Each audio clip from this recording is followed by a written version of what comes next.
Hello friend, तो आज की वीडियो कवर करने वाले हैं क्लास 11th की आरोह के काव्यांश का चैप्टर 10 आओ मिलकर बचाएं, जिसकी कवित्री हैं निर्मला पुतल।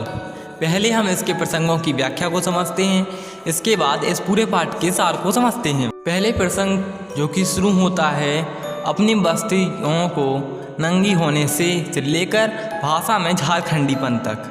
यहाँ पर कवियत्री कहना चाहती हैं कि संथाल परगना, जो कि झारखंड का एक जगह का नाम है, वहाँ के लोगों के बारे में कहती हैं कि जो कि आज स्वार्थ में डूब रहा है, प्रदूषण से भरता जा रहा है। उसे बचाने हेतु कवित्री युवकों का आह्वान करती हैं, उनसे कहती हैं कि आओ हम सब मिलकर अपनी बस्तियों को नंगी होने से व शहर की आबो हवा से बचाएं, यानी शहर को गांव में ना आने दें, उसमें स्वार्थ की भावना ना आने दें, उसे प्रदूषित होने से बचाएं, उन लोगों के भीतर परमार्थ की भावना को बदलें, परमार्थ की भावना को भरें। सभी लोग संकुचित विचारधारा के होते जा रहे हैं, बहुत छोटी सोच होती जा रही है लोगों की।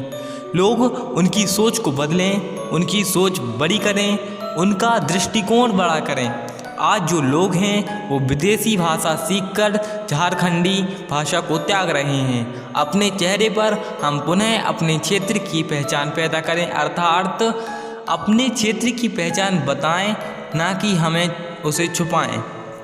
अपनी भाषा का भी गर्व करें और साथ में उपयोग भी करें, उसमें किसी तरह का संकोच या शर्म ना करें, अर्थात पुनः झारखंडीपन को जीवित करें।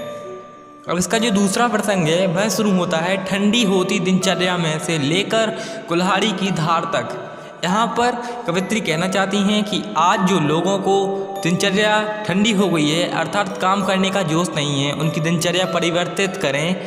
जीवन के हर क्षेत्र में केवल कटुता ही कटुता रह गई है, उसमें मधुरता पैदा करें। मन की प्रसन्नता जो समाप्त हो गई है उसे लौटाएं व मन के भीतर खुशी व उमंग उत्पन्न करें। मन में भोलेपन व अक्कड़पन दोनों का होना अनिवार्य है, उसे बचा कर रखें, क्योंकि यही हमारे जीवन में उमंग भरता है और हमें खुश रखता है। अपने भीतर के जोश को ठंडा होने से बचाएं। कवित्री कहना चाहती हैं समय आने पर धनुष पर डोरी भी चढ़ाएं, तीर से नुकीलेपन व कुल्हाड़ी की धार को भी बचाएं। अर्थात कहने का जो मतलब है कि आवश्यकता पड़ने पर अपने हथियारों का भी प्रयोग करें, हथियारों का प्रयोग करने में ना हिचकिचाएं। जहाँ कवित्री सावधान करती हैं कि हाथ पर हाथ रखकर बैठने से आवश्यकता नहीं है। समय आने पर मनुष्य को अपने बचाव के लिए हर संभव प्रयत्न करना चाहिए। अब हम इसके तीसरे प्रसंग की व्याख्या को समझते हैं, जो शुरू होता है कि जंगल की ताज़ा हवा से लेकर बूढ़ों के लिए पहाड़ों की शांति तक। यहाँ पर कवित्री कहती हैं कि स्वस्थ जीवन यापन के लिए वातावरण को प्रदूषण से बचा कर रखना चाहिए। वह कहती हैं कि जंगल की हवा को, नदियों की पवित्रता को, पहाड़ों की शांति को, गीतों की मधुर धुन की, मिट्टी की खुशबू को, फसलों के लहराने को हमें बचा कर रखना चाहिए। इनमें मलिन नहीं होने देना चाहिए, इनमें मैल नहीं होने देना चाहिए, क्योंकि ये प्रकृति की धरोहर है और हमें एक वरदान के रूप में प्राप्त हुई है। हमें अपनी प्रसन्नता, उल्लास, उमंग के लिए नाचना गाना है। उसके लिए खुले आंगन अथवा खुले स्थान की आवश्यकता है, उसे प्रदूषण से बचाना है। अपनी खुशी को बचाए रखने के लिए हमें सभी को खिलखिलाहट आवश्यक है। अपनी व्यवस्था अथवा मन की भड़ास निकालने के लिए अश्रुधारा को बहाना अनिवार्य है, आंसुओं का बहना भी जरूरी है। कवित्री कहना चाहती हैं वह मन हल्का करने के लिए एकांत भी होना चाहिए, अतः एकांत स्थान का मिलना भी बहुत जरूरी है। बच्चों के लिए खेलने के लिए खुले मैदान, पशुओं को चढ़ने के लिए हरी भरी घास की आवश्यकता है। बूढ़ों को शांति और सुखी जीवन यापन के लिए पहाड़ों की शांति आवश्यक है, अतः खुले मैदानों को, हरी भरी घास को, पहाड़ों की शांति को प्रदूषण से हमें बचाना है, वहाँ पर प्रदूषण नहीं आने देना है। अब इसके हम चौथे प्रसंग की व्याख्या को समझते हैं, जो शुरू होता है और इस अंधविश्वास अविश्वास भरे दौर में से लेकर हमारे पास तक। अब हम इसकी व्याख्या को समझते हैं। यहाँ पर कवित्री कहना चाहती हैं आज जबकि चारों तरफ लोग स्वार्थ वृत्ति से घिरे हुए हैं, अपने ही अपने बारे में सोचते हैं, किसी पर किसी का विश्वास नहीं रहा। परंतु कवित्री कहती हैं कि इस समय भी उसके भीतर कुछ विश्वास व कुछ उम्मीद है, जिसके बल पर वह अपने सपने साकार कर सकती है। पृथ्वी को हरा भरा रखने के लिए सपने, वातावरण, प्रदूषण सब कुछ बचा के रखना होगा। इस समय भी बहुत कुछ बचाने के लिए शेष है, मतलब सब कुछ बर्बाद होने के बाद भी कवित्री कह रही हैं कि बहुत कुछ है जो उसको हम बचाना चाहिए। जैसे हम हरी भरी घास को बचा सकते हैं, पहाड़ों की शांति को, कुल मिला के प्रदूषण को ख़त्म करने के लिए कवित्री आह्वान कर रही हैं। यदि आपको यहाँ पर कोई डाउट है तो वो आपको इसके पूरे सार में समझ में आएगा। प्रकृति को विनाश से बचाया जा सकता है, विस्थापन से बचाया जा सकता है, लोगों में आत्मविश्वास उत्पन्न किया जा सकता है। इनका होना स्वस्थ सामाजिक प्राकृतिक परिवेश के लिए आवश्यक है। अब हम इसके पूरे पाठ के सार को समझते हैं। इस पाठ में कवित्री कहती हैं कि आओ मिलकर बचाएं। इस कविता में समाज की उन चीज़ों को बचाने की बात की गई है जिनका होना स्वस्थ सामाजिक प्राकृतिक परिवेश के लिए ज़रूरी है। कवित्री नवयुवकों को आह्वान करते हुए कहती हैं कि हम सब मिलकर अपनी बस्तियों को नंगी होने से व शहर की आबो हवा से बचाएं, अर्थात अपने रहने के स्थान को स्वार्थ से, व्यक्तिगत सोच से ऊपर उठाकर परामर्श व सामूहिक सोच बनाएं।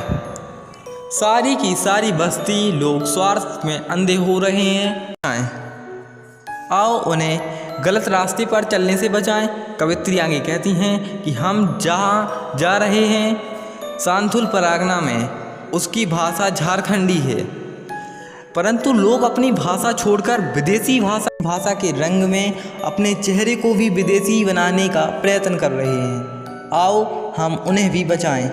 अब लोगों की दिनचर्या में भी बदलाव आ रहा है। कवित्री कहती हैं आओ उनके नित्य के कर्म को भी वापस उसी स्थान पर लाएं, मन में जोश व प्रसन्नता उत्पन्न करें, दिल में भी वही पहले जैसा भोलापन लाएं। उनके भीतर काम से जूझने जैसा अकड़पन पैदा होना चाहिए और उसे हम पैदा करने के लिए प्रयास करें। आओ हम अपने भीतर के जोश को, धनुष की डोरी चढ़ाने के तीर के नुकीलेपन को, कुल्हाड़ी की धार को भी बचाएं, अर्थात अपने भीतर आत्मविश्वास पैदा करें। आओ हम आज मालिन होती जंगली की हवा को, नदियों को, निर्मलता को, अशांत होते पहाड़ों के शांत वातावरण को, गीतों की धुन को, दूषित होती मिट्टी को, खुशबू को और बिखरती हुई फसलों की ललहाहट को बचाएं। आओ हम अपनी सभ्यता को बचाएं, संस्कृति को बचाने और अपने नाचने के खुले आंगन को, गाने के लिए गीतों को, हंसी को बचा कर रखें। अपनी व्यथा को कम करने के लिए रोने हेतु थोड़ी सी एकांत जगह भी बचाएं। आज जो मैदान समाप्त होते जा रहे हैं, बच्चों को खेलने के लिए स्थान चाहिए। बच्चों के सर्वांगीण विकास के लिए मैदान को भी साथ बचाएं। पर्यावरण को दूषित होने से बचाएं। हरी भरी घास पशुओं के लिए बचाएं, बूढ़ों के लिए पहाड़ों की शांति को बचाएं। आज का जो समय है, कोई किसी पर विश्वास नहीं करता। इस समय में एक दूसरे पर विश्वास करना, एक दूसरे की उम्मीद करना सीखें और सपनों को साकार करने का प्रयास करें। यदि हम सब मिलकर प्रयास करें तो हम कुछ भी बचा सकते हैं, क्योंकि इस ज़माने में हमारे पास अभी भी बहुत कुछ है जिससे को हमें बचाया जा सकता है और हमें उन सबको बचाने के लिए प्रयास करना चाहिए, जिसके लिए आत्मविश्वास की बहुत ज़्यादा ज़रूरत है। अगर आपको यह चैप्टर समझ में आया हो तो वीडियो को लाइक करें, कमेंट करें, सब्सक्राइब करें। Thank you.